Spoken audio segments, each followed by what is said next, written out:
know who it is, the horror flick, digger dish, super six, big Mitch. And I'm kicking in doors with 03 O's. And I'm bringing 28s, 101s because we Vegas sons. It's the Chronicles. And you in the Meadowlands. Yeah, you in the Meadows, man. And you already know what made me. 530. You can tell by the whiskers. That boy Desert, baby. Hubba dub, scrub, 22-inch gold Dana Danes. And these could never ever be McLean's, man. Big Bolo Yang, let it rain. Nah, I'm just playing. Welcome to Vegas Chronicles with the whole Super 6 Big Mitch. And today, like any other day, y'all know what we do, man. We kick action with factuals, right? With no additives and no preservatives. Like what? Like summer sausages and crackers. Shout out to everybody that's been supporting your boy's platform, man. You know what I'm saying? We building it brick by brick. I want to send a special shout out to my boy Desert Rat, Ray Riley, man. I love you. Man, you called me yesterday, man. You always call me, man. And you give me so much spiritual encouragement, man. And I just want to shout you out, man. And I seen you come so far, man. Man, Desert Rat, man. You come from a dark place, man. And you shining so bright, man. And I just want everybody to know, man. I'm going to go out my way to interview him. He got a powerful story, man. Y'all need to hear, man. He's a person I take pride in calling my big brother. And when it comes to redemption and redeeming yourself, man, and standing on righteous, standing with God, standing upright, man, he's the blueprint, man. Because he came from an era not too many people made it out of, man. And I just want to give him his homage, man, because I swear to God, it's not too many people that made a transformation that man made. Shout out to Desert Rat, Ray Riley, man. We got to put that video together. Salute, Brody. Today, I answer questions, and I'm going to continue to do that. We're not going to get sidetracked by nonsense, you know what I mean? I made a deal with God, and I gotta stick with that. Regardless of how I may feel about some people or something, I have to fulfill my obligation because God fulfilled his. He let me out of prison. He did things to me, for me, that my homies couldn't do, my so-called homies, they couldn't do. So I'm riding with God right now, and he told me to stay focused on the mission, and that's what I'm going to do. Today, I want to talk to y'all about an individual I grew up with, because every story I bring you about a Vegas is real life story, real life history, and it also has a message, okay? And this one right here is why you shouldn't put your hands on women, all right? Now, I'm not going to get all up into the specifics, but this right here is the Shonte, a.k.a. Bante Spates story. Bontay, Shonte Spates, he's a well-known West Coast blood. Rest in peace, Bontay. But what people don't know, he's a childhood friend of mine. I grew up with Bontay, all right? So I'm going to speak on Bontay and not to disrespect him, but to give you a message. I feel that if Bontay was here, he would want me to because I had that type of relationship with Bontay. Me and Bontay met back in the early 80s. We went to Juvenile a lot, but I remember I first met Bontay. It was like in 86, 85, 86, somewhere up in there. I remember I met him in Juvenile. He was in the Juvenile holding tank. Now, anybody that know Bontay he wasn't a dark-skinned dude. Bontay, if anybody know Lil Bread, Bontay and Lil Bread, they resemble each other. Bontay was a not too tall, not too short type of guy. Always was kind of muscular. Had a beard, mustache. He was a cool dude. You know what I mean? But I met him the first time in Juvenile. And when I first met Bontay, when I was walking by his door when they was finna put me in a cell, the first thing Bontay did was he looked at me and he could tell because I had on green spot belts and all that old stuff. What he did is he did this here. He threw two big old bees next to the dope, right? On the dope. Now, I'm going to tell y'all something about Bontay. Before Bontay was a West Coast blood, Bontay is related to the Carter family, which is Lamont Carter, Pookie, which is Ronnie Carter, I think his name, Antonio Carter, Anthony Carter, whatever. But the Carters, Coco and all them, he related to them, all right? But Bontay was a West Coast blood. This before West Coast blood was really on the map. See, Bontay was a part of something known as Weaver Street Bloods over there off in Sherman Gardens. Weaver Street. They had a gang over there called Weaver Street Bloods. Bontay was a part of that before he was a West Coast blood. This ain't to say he was anything other than he was always a blood, but he was a part of Weaver Street. Everybody knew that. Bontay even carved Weaver Street blood in his arm up at Elko with a pencil eraser. You know? So when I first met him, he threw two big old bees up. We ended up in juvenile. We never had a real conflict with each other. I always knew he was a blood and he knew I was from the Gerson, but we never had no conflict with one another. Bontay was a cool dude. He was really kind of funny, you know, and we used to get in crime sessions and stuff, you know. Me and Bontay had stayed nappy, and we used to pull our naps like this to see whose was the longest and stuff like this, and we used to always talk about, your hair ain't longer than mine, and I was nappy as I don't know what. But what brought me and Bontay close was, it used to be this, I forget his name, it used to be this little short staff in juvenile. Everybody remember this little short dude. He was a wrestling coach at a high school, but he was real short. He was a cool dude, but he didn't like me, you know, because I used to always get into it with staff.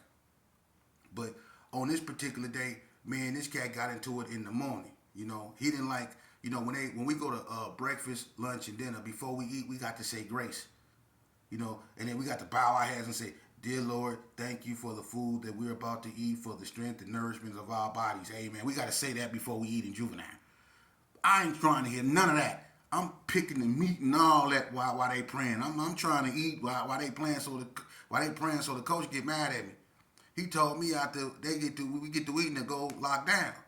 So I trip out on him. You know, we get into it.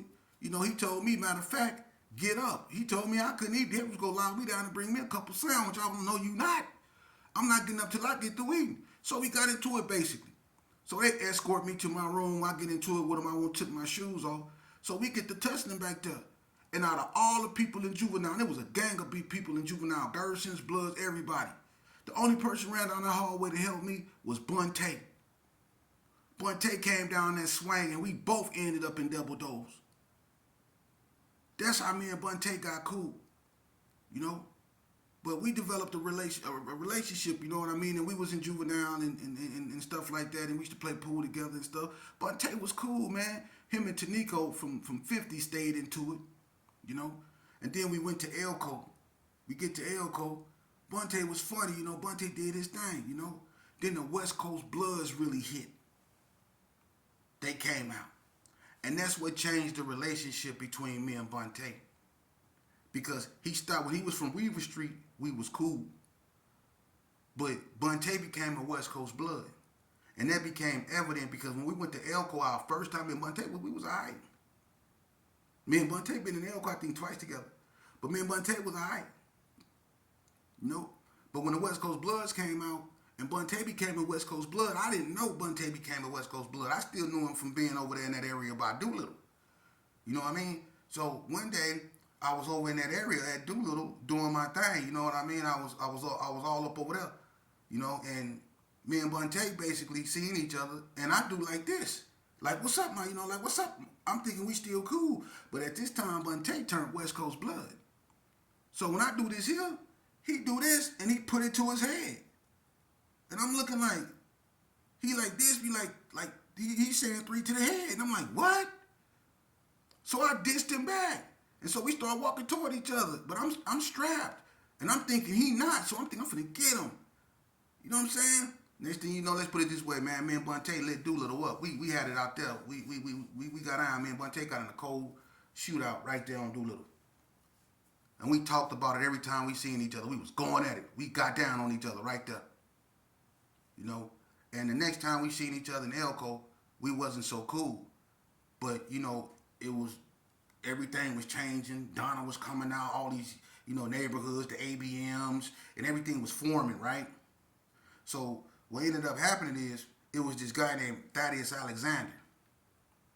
He come up there, right? And even though me and Bontay weren't cool, you know, we wasn't tripping like that. You know, we just didn't talk to one another. You know, if we had a class together, he sat on one side, I sat on one side. We didn't really just trip with each other. We just didn't talk. You know, but when Thaddeus came up there, it was something about Thaddeus and Bontay.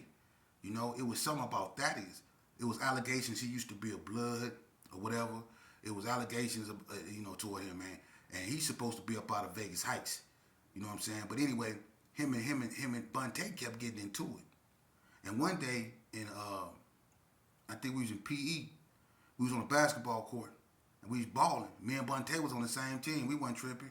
And Thaddeus and this cat named Christopher Robinson was on the same team. Christopher Robinson was this light-skinned cat that went to Bonanza. He related to David McAfee. If anybody know David McAfee, that's his relative. But they related. But anyway, Thaddeus and him was playing against me and Bontay. And Thaddeus kept fouling Bontay kind of hard. And when we was 2-on-2, so when I took the ball out, Bontay said, "Next time you foul me, I'm gonna foul him, right?" So I guess Thaddeus heard him. And Thaddeus had the ball. He said, "What you gonna do?" And he was bouncing the ball. He said, "What you gonna do?" And he took the ball and he threw it at Bontay real hard. And the ball almost hit Bontay in the face. So next thing you know, him and Bontay squared up. They get to scrapping. If Christopher jump in it, I'm gonna jump in it. But they got out. Him and Bontay was out there scrapping. And I ain't gonna lie, Thaddeus kind of got on top of Bontay. And I jumped in and I made it so Bontay was on top of him. And that's when staff came and, got it, and it was all that, But me and Bontay got back cool. You know what I mean? We started talking and stuff like that. When he started crumbing and stuff. I like Bontay, man. And I'm going to keep it so 100 with you, man. We seen each other on the street a few times, man.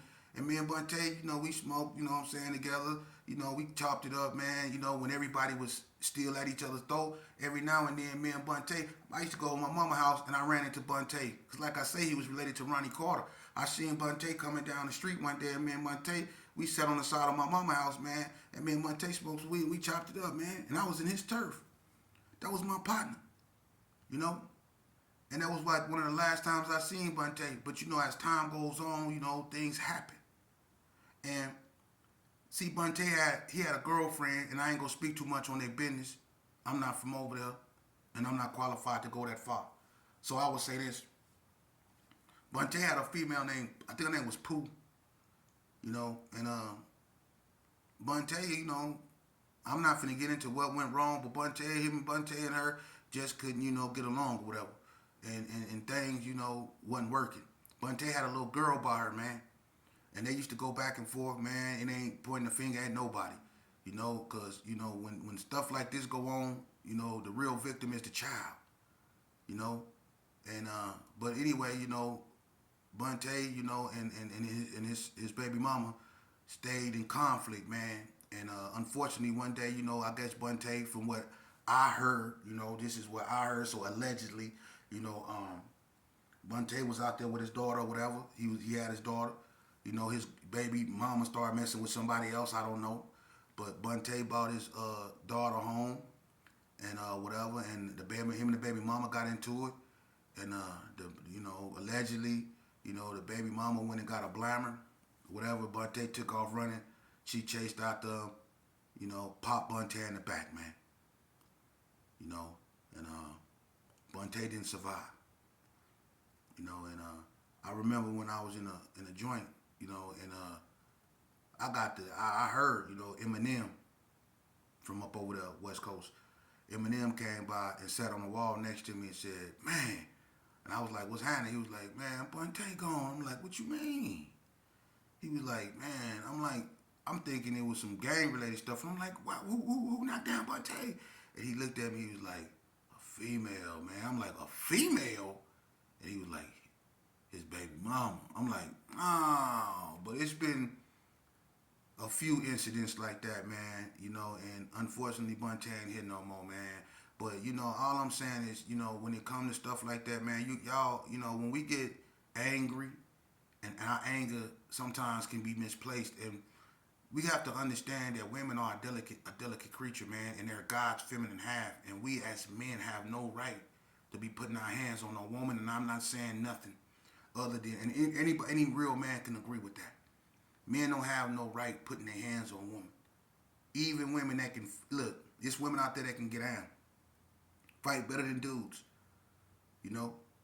But if we learn to control our emotions, because a lot of times the reason why men put their hand on women is because women are emotional creatures. They can say things to get the best of us. We're brute.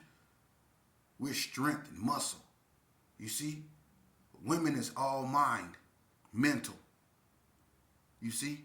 And sometimes they can hit us where it hurt. and we can't control our anger, and the only thing that we can result to being brute is putting our hands on women. Not all of us, because some of us was raised right. Even if a woman deserve it, you don't got the right to put your hands on nobody, man. Because when you do that, you warrant what comes back to you. And it might not come back to you that day. It might not come back to you the next day. But eventually, it's going to come back to you. You keep your hands off these women out here, man. Especially if you share a child with them. When I was growing up, being sheepdog son, I unfortunately went through a lot of that, man. You know? And trust me, it traumatized me.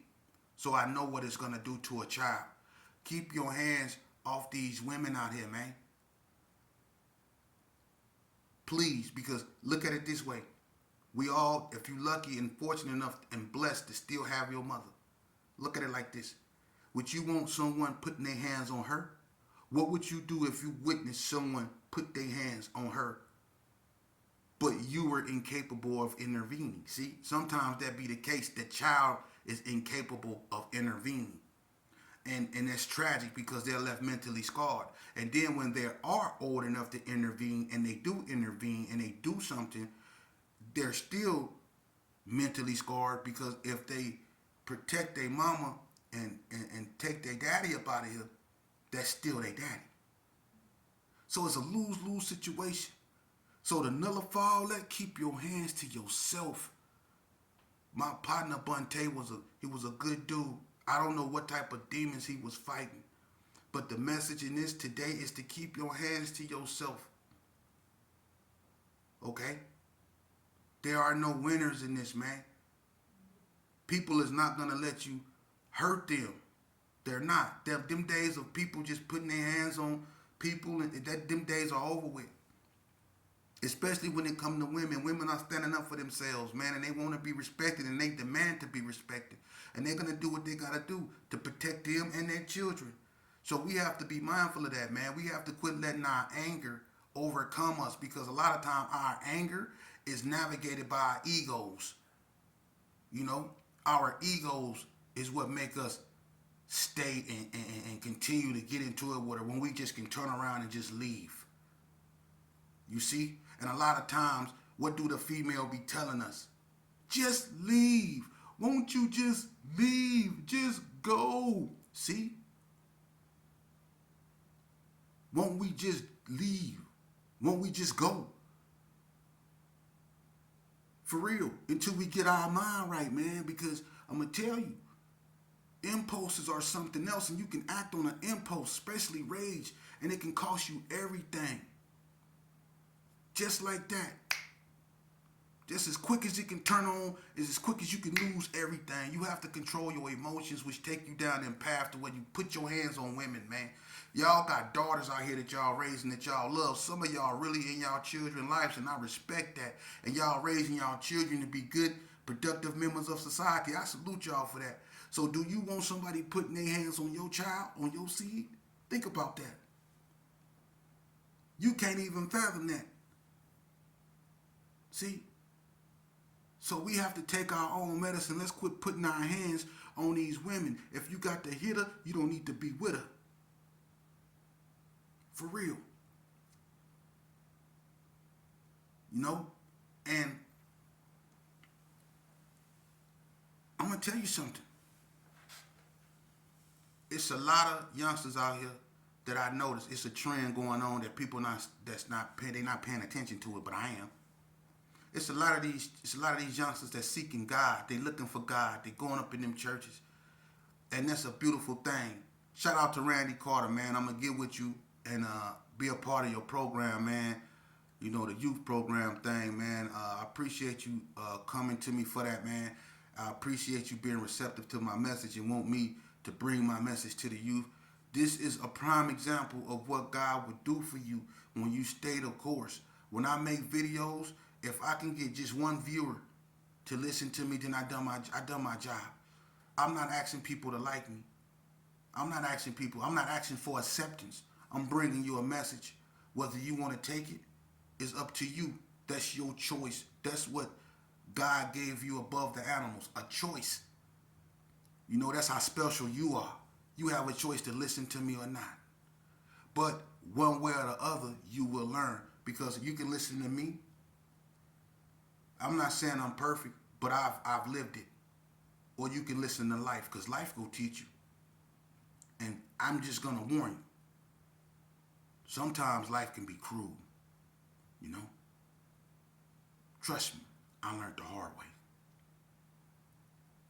You looking at a man that I've been through real hell. And that's my testimony. I really been to hell, and I really been down there. I really met the devil. I really did. People think and I'm going to keep letting them think that, because God told me that's what they're going to do. You can't explain me. You can't explain none of this to them, because they don't vibrate on a higher enough level.